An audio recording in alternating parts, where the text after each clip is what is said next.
All right, everybody, welcome to this Flip Classroom video assignment video. I've never actually used Explain Everything before, but I'm excited to try it out today. So, welcome class. Today we're going to be learning about Financial Literacy 101. This is focused for a high school classroom type setting. I'm going to be using this pointer here today. So the Flip Classroom video assignment, we're going to start by scrolling down here and taking a look at this graph. This graph illustrates Americans' financial well-being according to financial literacy levels. So, taking a look here, this is from the Global Financial Literacy Center. On the top here, we have low financial literacy in purple and high financial literacy listed in this tan. The purple numbers here indicate people that feel like they have low financial literacy or have reported to have low financial literacy. This is how confident they feel about these things.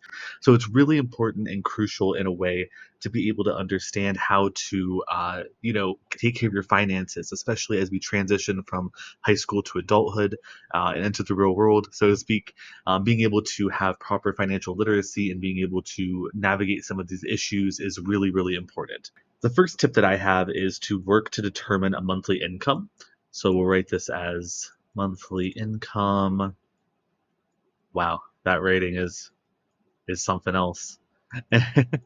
So, focusing on your monthly income here and being able to determine this is really important to create a budget. And the reason this is so important is because without actually having the income worked out, you can't exactly determine how much you're taking in versus taking out.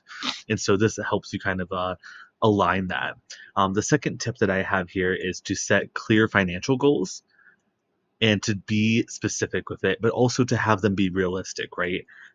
We don't want goals that are unrealistic or not applicable for what we're trying to do here. So make sure that they're clear, and that will help a ton.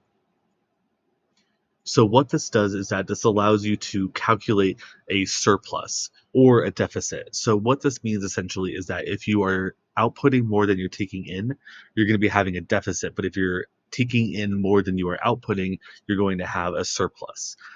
This allows you to determine what your income is compared to your expenses and essentially allow you to compare the two. Comparing these two is the really important part to this section here. And so the first thing is going to be cutting unnecessary expenses. This is a really tough one for a lot of people. I feel like um, it can be extremely difficult to be able to cut the things that they really like to spend money on. But there are a lot of easier ways and a way to actually cut your expenses. So by not drinking as much coffee, not eating out as much, trying to cook in, trying to save money in certain types of ways would be able to help you create that budget and build it up over time. Another easy way to do this is to automate your savings. So you could have it automatically dedicate a certain portion, let's say maybe 20% of your income into an automatic savings account that is separate from your other accounts. This would be allowing you to access this in an emergency much easier. From there, my final step is really just to be clear with your goals. So setting a clear goal here for your emergency budget is really important, and being able to identify how much do you actually need is important because some people may need a lot more money than other people, and so adjusting for this as appropriate would help out a lot. The next thing we're going to be talking about here is how to properly manage your credit and a couple of tips for that. For credit here, the first tip I have to building good credit is just to be consistent with your bills. Bills, bills, bills. This is the key. Really being able to focus on paying your bills on time builds your credit up over that period of time and allows the creditors and the people that work with you to understand that you are reliable and you're able to bill just pay your bills on time. That is super, super important. um, Another method and tip that I recommend is to keep credit utilization low. So for credit utilization, my recommended number is 30%. This is what I would base it on. That's a little spelled wrong, so ignore that. But we're trying to keep this below 30%. This is kind of our limit here. The reason why is because when you use over 30% of your credit in a given month, they creditors can sometimes believe that you are not able to properly manage that budget or manage your expenses. And so if you're maxing out your card every single month, you may be looked at as unreliable in some capacities. And then my final tip here is really going to be just longevity in the game. So credit age is a really important aspect of your credit, and this is a hard one to build up because all you need is just time spent building up your credit properly. But really trying to keep up with credit age is a really important thing in that way.